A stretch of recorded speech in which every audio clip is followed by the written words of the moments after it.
Hello, it's Matthew Hill, and today we're going to talk about the 10 benefits of cultural awareness training. So let me start with the question, are you a believer? A believer in diversity? Yes or no? Is it good or bad? Do you see it as a soft and mushy subject, very much to be avoided? Or do you view it as practical, commercial, and of great value and sense? Doesn't really matter which. We're going to race through the benefits now and look at avoiding many of the costs of ignorance. Let's set the scene. You're a newbie. You're going on a long-term assignment to live in another culture for 2 years. Or you're just going on a series of business trips, or like me, going into crazy territories, training in Paris. It's awesome, it's scary. How do you feel? And what's going to happen to you? Or you're a manager in your hometown, in your home culture, and the company has the same flag as you think you have, and you've got a diverse team which is building up all around you. What are you going to do? What happens? What's the cost of not being effective? Irritation, lost time, poor quality, your lost patience, escalation, conflict, tension, resistance to new ideas, a lack of creativity, and you might power up, or someone else might power up and bully. Or we look at simple social faux pas. Chris Patten, the last British governor of Hong Kong before the handover to China, just messed up in some pretty basic ways. Couple of hours of intercultural sensitivity and awareness training would have helped avoid this. And Britain really had no voice at all at the end before the handover.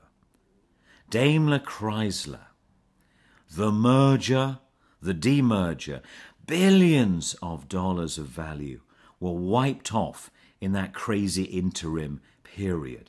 That was such a failure. And when the embers were flicked through, it was seen that cultural differences were never successfully reconciled.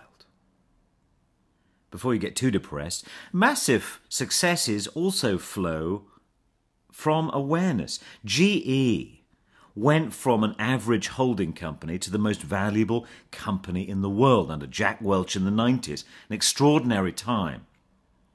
One of the pillars of that success was strategic business alignment, and it was an understanding that diversity, the global footprint, had to be taken seriously. And those differences had to be used constructively, but awareness must be part of that. And it was phenomenal, the growth of GE.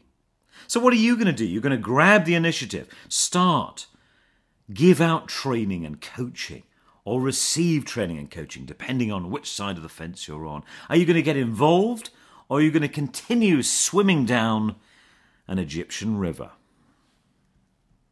The first benefit is time.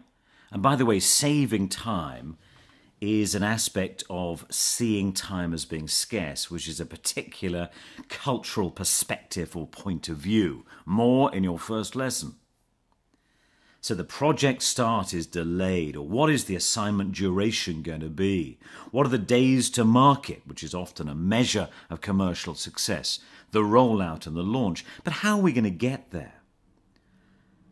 So it's normally the avoidance of the disasters, the mistakes, which are just misunderstandings, there's no blame there, between people's sent messages and people's received understanding, or more likely their interpretation, evaluation and judgment.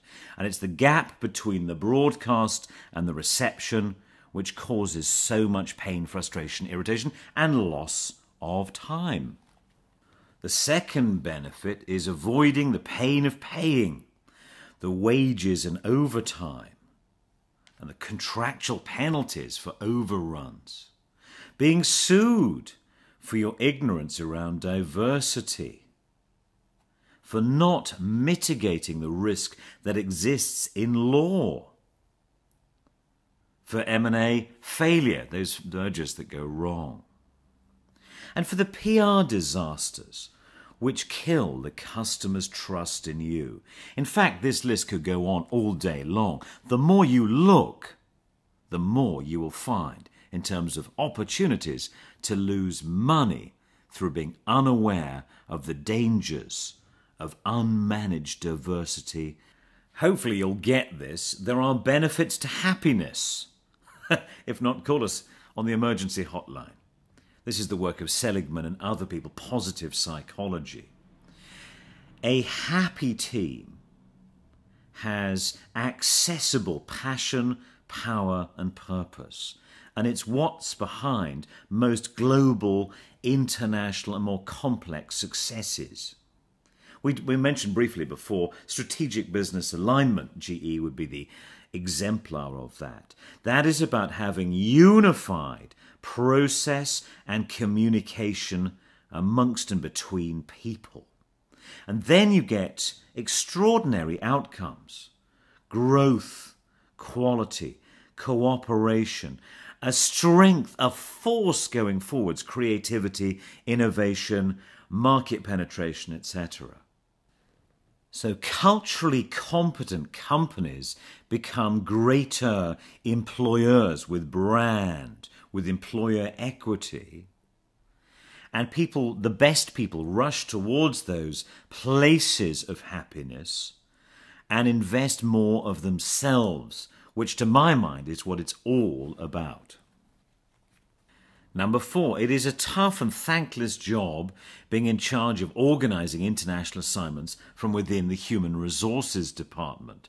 We're not just talking about headline failure rates. Those are relatively low. The failure is subtle. The cost and disasters, the suboptimal performance is almost secret. It comes in shock. An underperformance by the manager, who is not an adult, they're reduced to being a child. It comes from the team, with the escalation causing resistance or nasty complaints around harassment, racism, prejudice. An unhappy non-working spouse, unhappy kids in the foreign school, trauma and claims. But it doesn't have to be like that. It takes me back to a time we were reconciling men and some of their behaviours. These guys had come from male-dominated commercial environments. They were crashing and clashing with human resources, women, they happened to be women, and less experienced. And we debunked the stresses, lots of labelling and interpretation. And so there were a few blushes, bit of embarrassment, plenty of laughter, and at the end there was a massive sense of relief. You're okay, and I'm okay. I respect your difference, I recognise your difference, and we can resolve, we can build a bridge across the gender divide in this case, and the cultural norms as well, to produce a fantastic and synergistic result. Number 5.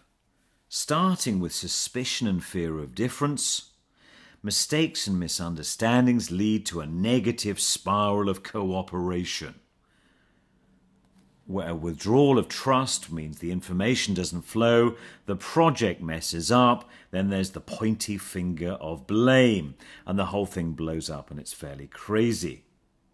Or there could be the much more subtle of missing the simple etiquette cues and causing offence. The sender, the doer, is hardly conscious, and the receiver goes into a cultural sulk. So you can have the hotter versions of conflict and the colder versions of conflict, just avoidance and silence. These are my favourite classes. We call them cultural conflict resolution classes, and they are incredibly effective. 1 day or 3 days, depending how far it's gone, produces harmony, cooperation and repair. That's the end of the first part of this film. If you urgently need to get in contact, call or send an email. See you in part 2.